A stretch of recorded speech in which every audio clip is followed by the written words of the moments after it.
Who do you think is the most qualified presidential candidate come 2023 election in Nigeria? Who do you think has got the stamina that is needed to lead such a complicated country like Nigeria? Listen to this interview that Peter will be granted, and I tell you, you'll be convinced on why you should vote in Peter Obi come 2023. Please don't forget to subscribe to my channel, like this video, share it with your friends and family. Thank you. Welcome to NOR-TV's Global Politics Horizon. The first question is, assuming that you are elected, let's look forward to day one. You've been sworn in and you've just closed the door to your presidential office. You're sitting down and adjusted your seat to your liking, and you grab the presidential pen. What are the top priorities that you tackle for day one? Well, that's interesting. Thank you for assuming that I'm going to be elected. And what do I do from day one? And thank you sincerely for inviting me and for this opportunity. For me, from day one, I'll go straight to tackling the issue of insecurity. It's the number one priority, insecurity.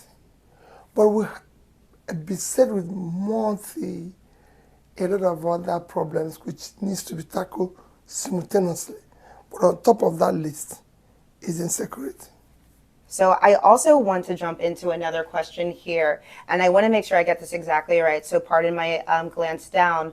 But President Biden here in the U.S. approval rating has recently surged as he has made good on several campaign promises, such as relating to climate change, as well as student loan forgiveness. In the name of transparency, what promises should the public hold you accountable for against the next 4 years if they were to want to vote for you for re-election? Now you're talking about 4 years, so it's not day one. Yeah. I'm going to make sure that everything I promise is tackled simultaneously. Okay. And the promise is that, again, is insecurity, dealing with the issue of rule of law and order, since the government, bring stability in the polity, uniting the country, ensuring that there's transparent and visible good governance, fighting areas of corruption, Yeah. which will be visible and transparent, and people will see it. Yeah. Cutting the cost of governance, investing in human capital development, and ensuring that critical areas of infrastructure, like power, Right. it seemed to be tackled. Okay. And this, I've said, people will see, whatever we're doing will be visible, it will be measurable, people can see it. And I think that's very important for it to be visible and measurable. So that's something that we can look forward to. So thank you. That's great to know. Given the numerous challenges that Nigeria faces, corruption, like you mentioned, a lack of stable electricity, lack of job growth, etc., what message would you have for those who have already just simply given up?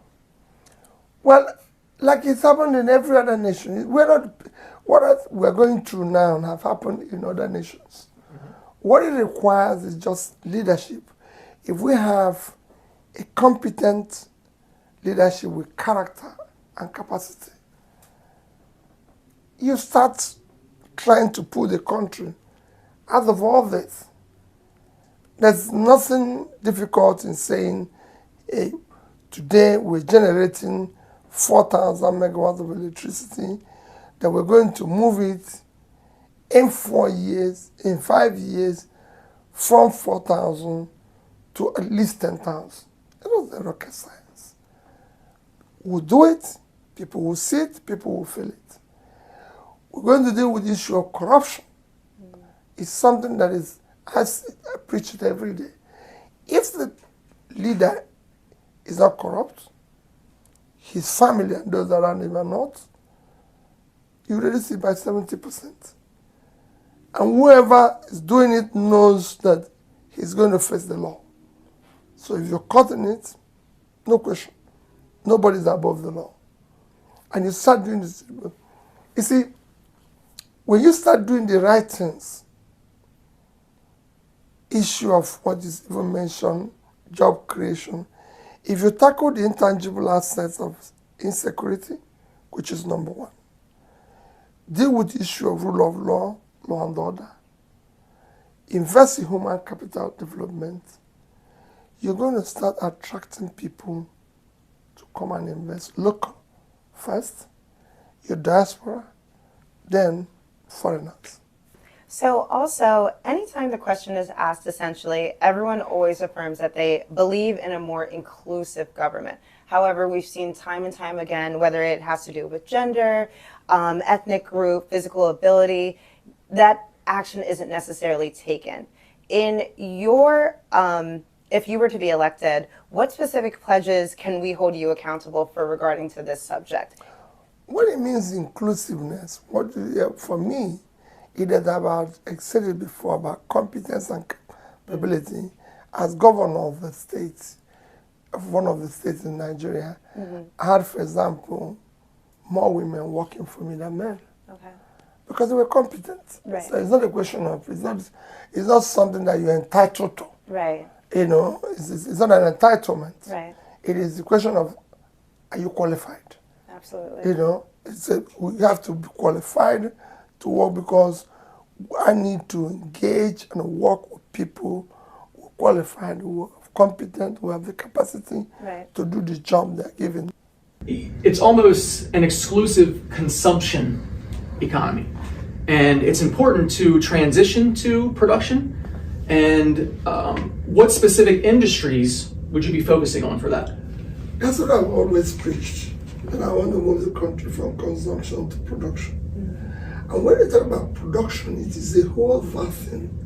You start from, and I give you an example of what I'm saying. If you go to Nigeria, Nigeria has vast land, vast or cultivated land. It's a country that today is sitting on 923,000 square kilometers of land. Fertile land in most places and everything. So you need to move it. You need to get people to go back to the farm. Again, security issues in some of the farms. You need to deal with the security issues to get those who have left their farmland to go back, and you need to have a development bank like agricultural bank to support more production in that sector so that they can feed themselves, Nigeria can feed itself, and export agricultural products, which is very critical to us. We need our greatest assets, when I mean assets, in terms of physical assets today, is the land we have. You know, so we have vast land, physical assets, which we can invest in, not oil.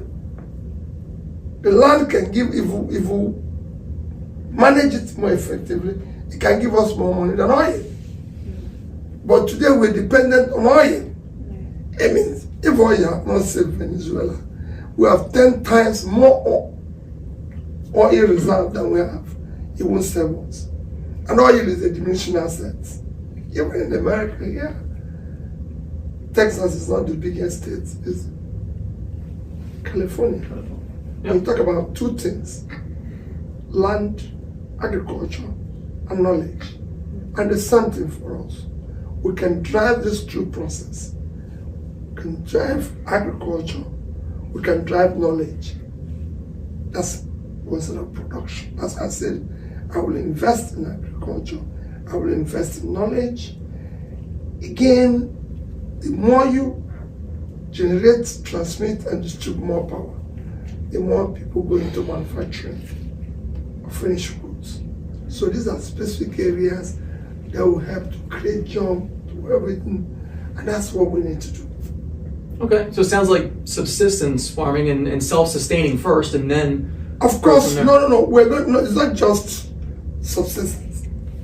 We're going to go into manufacturing, but we have to start at the base. You have to first have the agricultural product before you talk about manufacturing.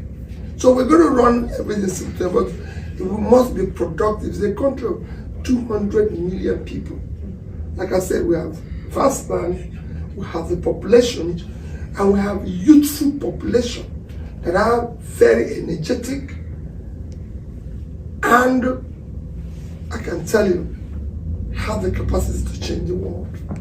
And so you did mention the youth, but brain drain is an enormous problem that Nigeria is facing right now. Many Nigerians abroad, including myself, dream of coming back home to build a home, to invest into Nigeria, to work in Nigeria, and contribute to it. However, many of us may be particularly scared due to the increasing violence that is partaking in the country. What is your action plan to fight against domestic terrorism in Nigeria? I'm not worried about brain drain. Mm-hmm. There will be brain gain, because they're going to come back. When we fix the place, you'll be the first investors who will tell the world that we're doing well now. Right. Because same thing has happened everywhere in the world. It is those who left Asian countries that went back and turned it around. Mm-hmm. So you are going to come back and turn it around. When we bring stability, secure the place, ensure that we entrench rule of law and all that, you'll come back. So it's a gain for us. Right. You know, it might be a loss now because you've seen. So dealing with the issue of terrorism, what I said, when we deal with security, we will deal with it aggressively. I might not tell you, disclose exactly what we're going to do. Of course. But some of the measures we're going to do is that we're going to increase the manpower within the security agencies, equip them properly, Right. you know, support them with the political will to deal with the issues decisively, have a multi-sectoral policing where we have police at the center, policing at the state, possibly at the local government, and even in the communities where we have security, deal with it aggressively. Right. It's not, like I said, it's been done everywhere, and we can do it. Absolutely. Are there any misconceptions about your presidency and candidate run that you would like to address at this moment? Well, I don't think there is, except maybe people will say we don't have structures, you know, but for me, that is what we want to destroy. We want to dismantle the structure, because the structures that are there today are structure of criminality, structure of corruption, structure of inefficiency, structure of ineffectiveness. These are things we want to remove and bring in a movement that wants to take back the country, give it to the people, great Nigerians that will have faith in their country because they hope like her. It is no secret right now that in Nigeria currently spends more than it earns. So that is a huge problem that the country is facing right now. I understand that you have plans to cut those expenditures, and I believe you spoke to that a little bit earlier before. But specifically, how do you plan on tackling this? Not just Nigeria that spends more than it earns. Mm-hmm. A lot of other countries do the same thing. Okay. A lot of other countries are borrowing. Right. United States today owes about 80% of its GDP in debt. Mm-hmm. So everybody's borrowing. Right. Everybody's spending more. Okay. There's nothing wrong in borrowing. It is what you do with the borrowing that makes the difference. Mm-hmm. If you borrow for investment, you will grow. The problem we have today is that we're borrowing for consumption. It commits suicide. Yeah. So I want to borrow for investment. And we're going to do that. Yes, and we're going to cut the cost of governance. Okay. Would there be any specific plans for specific youth operations that you might have? I just told you, ICT, entertainment, sports, small businesses. Okay, those They are the different ones- industries. That's what drives everyone. If you shut it down in America, there will be more criminality in America than there is in America. They'll be shooting each other on the street because they have more guns there on the street.